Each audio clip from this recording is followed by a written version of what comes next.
Hola a todos, junto con saludarlos y esperando que se encuentren bien, les traigo esta pequeña cápsula, este pequeño video acerca de los contenidos de la unidad que estamos viendo. La clase de hoy, o este pequeño video, vamos a hablar acerca de la historia del presente, que es una tipología de historia que se está viendo hoy en día y que quiero que analicemos y vamos a entenderla para poder trabajar en torno a ella.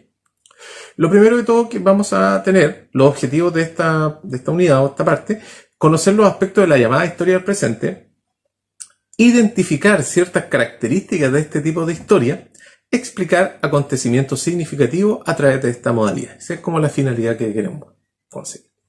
¿Qué es esta historia del presente? También se conoce como historia reciente, historia vivida, historia coetánea, historia cercana o historia inmediata. Son los hechos o acontecimientos más cercanos que nosotros tenemos. Tampoco tiene que ver con la magnitud de los hechos. Hay hechos que son muy significativos, muy relevantes, pero también hay hechos que son más significativos solamente para uno como persona y también caen en esta historia, en esta idea de historia del presente. Lo primero que tenemos que tener en claro, que cuando nosotros hablamos de historia del presente, si nosotros hablamos de historia, pensamos al tiro en el pasado. Estamos hablando del presente histórico. ¿Ya? Cuando hablamos del presente histórico, claro, son hechos que pasaron ayer, un par de años atrás, pero que nosotros nos sentimos parte de ellos. Entonces, como nos sentimos parte de ellos, todavía lo consideramos algo presente, algo contemporáneo a lo que nosotros vivimos. Entonces, ese es el concepto de historia del presente. Como les decía, también historia reciente, pero el concepto de historia presente es como que engloba la totalidad.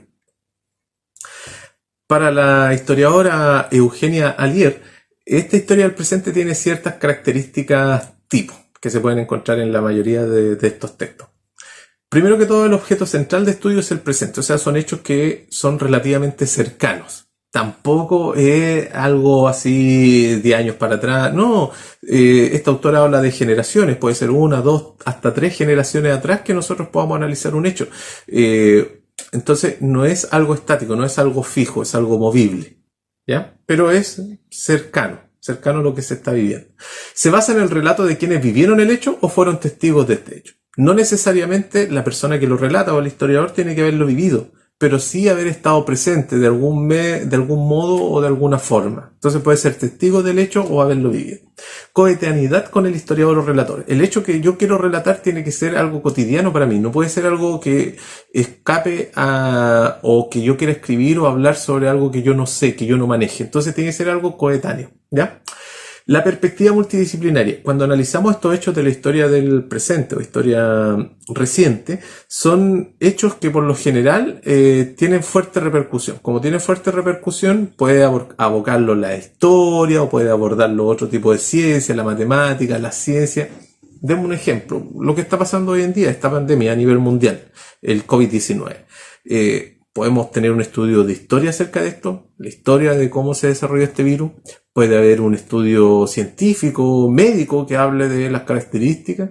Puede haber un estudio estadístico de la cantidad de personas infectadas a nivel mundial. ¿Se entiende la multidisciplina? Muchas disciplinas pueden interesarse en un hecho. Presenta ciertas demandas sociales. ¿A qué se refiere con esto de demandas sociales? Generalmente los hechos que yo voy a analizar como historia reciente no son hechos que me llamen solamente la atención a mí. Suelen ser hechos que a muchas personas o a la mayoría le llamen la atención. Sigamos con el mismo ejemplo, esta pandemia que está ocurriendo, o el calentamiento global, o no sé, un cambio político, un cambio social. No, pero lo cuento desde mi forma de verlo, de cómo yo lo siento, de cómo yo lo percibo. Y como es algo reciente, es algo que está pasando, diversas visiones tanto de los testigos como de los historiadores. Este tipo de historia reciente es una historia muy subjetiva, no se pide que sea objetiva, es desde el punto de vista donde yo lo veo. Cómo yo veo la pandemia, lo que está pasando hoy en día. Yo relato el hecho de acuerdo a mi visión o la persona que la vaya a escribir. A eso es lo que nosotros le llamamos historia reciente, no olviden eso. Hay ciertas objeciones. El francés François Bédarida, él ya en el año 1998 planteaba que esto no es historia. ¿Por qué? Porque no cuenta el fin del proceso. Si bien es un proceso que está ocurriendo, puede que lleve un par de años lo que está pasando y un historiador quiere relatar este hecho, pero no está acabado, no se ha terminado el proceso. Entonces, él plantea que para que se transforme en un hecho histórico tiene que ya haber pasado cierta cantidad de tiempo para poder analizarlo de esa manera. Como no se tiene preciso cómo termina, cuál es el fin de este hecho o suceso, tampoco se tiene claridad de las consecuencias que va a traer. Estas consecuencias pueden ser positivas o negativas, pero no hay claridad. Entonces, por estas razones, Vedarida dice que esto no es historia, que es una crónica, que puede ser parte del periodismo, pero que no es historia. Lo que se quiere con este tipo de historia es poder hacer partícipe a todas las personas. Traer el plano de la historia a algo que nosotros lo vemos como algo lejano, algo así inalcanzable, algo más erudito, llevarlo a la cotidianidad, al plano más cercano, que cualquier persona puede darse cuenta que a diario construimos lo que es la historia. Esa es la gracia de este tipo de historia. Partimos de una base de que hay distintas modalidades de la historia, historia universal, historia nacional, historia local.